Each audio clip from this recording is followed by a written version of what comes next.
Assalamualaikum warahmatullahi wabarakatuh. Halo teman-teman, saya Tania Fatma dari Program Studi Pendidikan Sejarah, Fakultas Ilmu Pendidikan dan Pengetahuan Sosial, Universitas Indraprasta PGRI, ingin menjelaskan sedikit mengenai Federasi Malaysia. Poin pembahasan yang akan dibahas ada dua. Yang pertama, membahas mengenai bagaimana pembentukan Federasi Malaysia. Yang kedua, membahas mengenai mengapa Singapura lepas dari Federasi Malaysia. Nah, membahas Federasi Malaysia terlebih dahulu. Dalam Kamus Besar Bahasa Indonesia atau KBBI, federasi adalah gabungan dari beberapa perhimpunan yang bekerja sama dan seakan-akan mereka merupakan satu badan, tapi tetap berdiri sendiri. Jadi, bisa dipahami bahwa Federasi Malaysia itu bentuk pemerintahan dari beberapa negara, lalu mereka bekerja sama nih dan membentuk satu kesatuan. Nah, tadi disebutkan bahwa pemerintahan dari beberapa negara. Jadi, Federasi Malaysia ini ada beberapa negara dan isinya apa aja sih?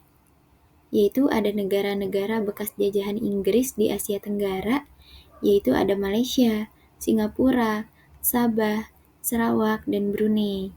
Nah, yang membuat gagasan federasi ini ialah Tengku Abdul Rahman. Beliau itu selaku Perdana Menteri Malaysia pada 27 Mei 1961. Namun, Indonesia menentang gagasan ini karena dianggap mampu menghalangi revolusi Indonesia karena bertentangan dengan prinsip dan manifestasi. Itu ditentang oleh Presiden Soekarno pada saat itu. Pada 16 Agustus 1963, Perserikatan Bangsa-Bangsa PBB mengirim misi untuk menyelesaikan pertikaian antara Indonesia dan Malaysia. Misi PBB ini dilakukan untuk bertujuan mengetahui bagaimana pendapat rakyat Sarawak dan Sabah mengenai gagasan pembentukan federasi ini, setuju atau tidak.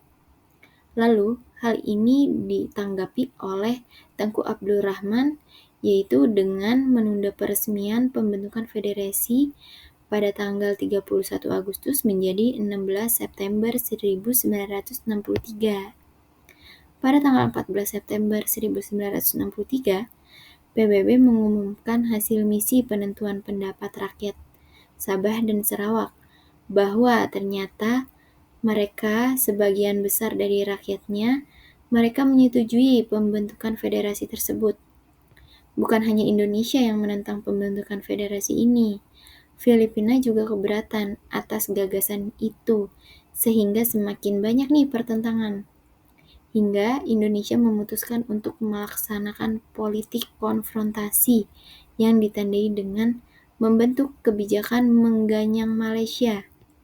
Kebijakan ganyang Malaysia ini disampaikan oleh pemerintah melalui media massa atau pers untuk masyarakat agar masyarakat tahu. Indonesia menentang hal tersebut karena proses pembentukan federasi ini menurut Indonesia tidak sesuai dengan hasil penentuan pendapat rakyat dan mengarah pada resolusi PBB nomor 1541 pasal 9 tentang kolonisasi dan dekolonisasi negara jajahan yang juga tercantum dalam isi perjanjian KTT Mapilindu di Manila, Filipina. Kebijakan ganyang Malaysia ini diumumkan dalam beberapa media cetak nasional. Salah satunya ada di Surat Kabar Suluh Indonesia.